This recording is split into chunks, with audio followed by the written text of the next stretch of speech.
ഞാൻ ഇന്നലെ അത് പറഞ്ഞു, ക്ലോസ് ചെയ്താണ്. അതായത് ഒരു ചർച്ച ഇപ്പോൾ നടക്കുന്നില്ല.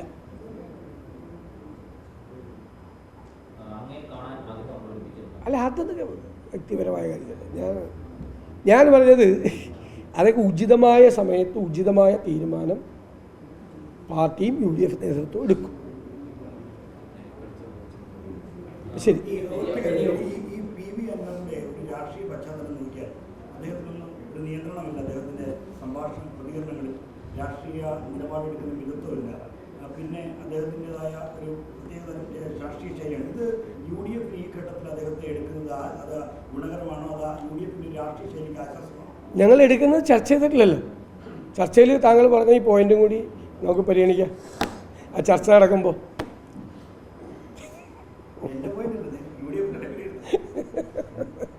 No comments.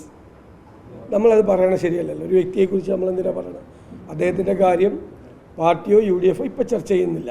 ചർച്ച ചെയ്യുന്ന സമയത്ത് നമ്മൾ അതിൻ്റെ മെറിറ്റും ഡീമെറിറ്റും നോക്കുമല്ലോ. ഒരു പാർട്ടിയോ ഒരു വ്യക്തിയോ ഒരു സംഘടനയോ UDFൻ്റെ കൂട്ടത്തിൽ കൊണ്ടുവരാൻ വേണ്ടി നമ്മൾ ആലോചിക്കുമല്ലോ. അല്ല, അതൊക്കെ ചർച്ചകളിൽ വലിയ പരിണിതപ്രജ്ഞരായ നേതാക്കളുള്ളൊരു സംവിധാനമാണ് UDF.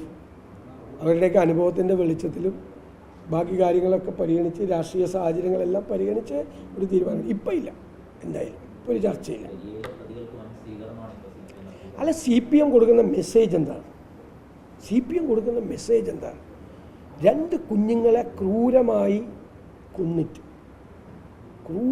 കൊന്നിട്ട് അതിൽ പ്രതികളായി കോടതി ശിക്ഷിച്ച ആളുകൾക്ക് അവരെ കോടതിയിൽ അവിടേക്ക് ചെല്ലുമ്പോൾ ഇരട്ട ജീവപര്യന്തം കിട്ടിയ ക്രിമിനലുകളെ മുദ്രാവാക്യം വിളിച്ച് കമ്മ്യൂണിസ്റ്റ് പാർട്ടിക്ക് മുദ്രാവാക്യം വിളിച്ച് സ്വീകരിക്കുന്നു എന്ന് പറഞ്ഞാൽ കമ്മ്യൂണിസ്റ്റ് പാർട്ടി എന്ന് പറയുന്ന തീവ്രവാദ സംഘടനയാണോ? ആണോ? നിങ്ങൾ എന്ത് മെസ്സേജാണ് കേരളത്തിലെ ചെറുപ്പക്കാർക്ക്, വളർന്നു വരുന്ന തലമുറയ്ക്ക് ഈ സംസ്ഥാനം ഭരിക്കുന്ന പാർട്ടി കൊടുക്കുന്ന മെസ്സേജ് എന്താണ്? നിങ്ങൾ ഇതുപോലെ ചെയ്താലും പാർട്ടി നിങ്ങളുടെ കൂടെ ഉണ്ടെന്നല്ലേ? ഇരട്ട ജീവപര്യന്തം 2 വീട്ടിലെ കുഞ്ഞുങ്ങളെ കൊന്നതിൻ്റെ ആളുകളെ പാർട്ടി നേതാക്കന്മാർ ജയിലിൻ്റെ മുമ്പിൽ നിന്നും മുദ്രാവാക്യം വിളിച്ച് സ്വീകരിക്കുക. പാർട്ടി നേതാക്കന്മാർ പോയി ജയിലിൽ കണ്ട് അവരെ ആശ്വസിപ്പിക്കുക.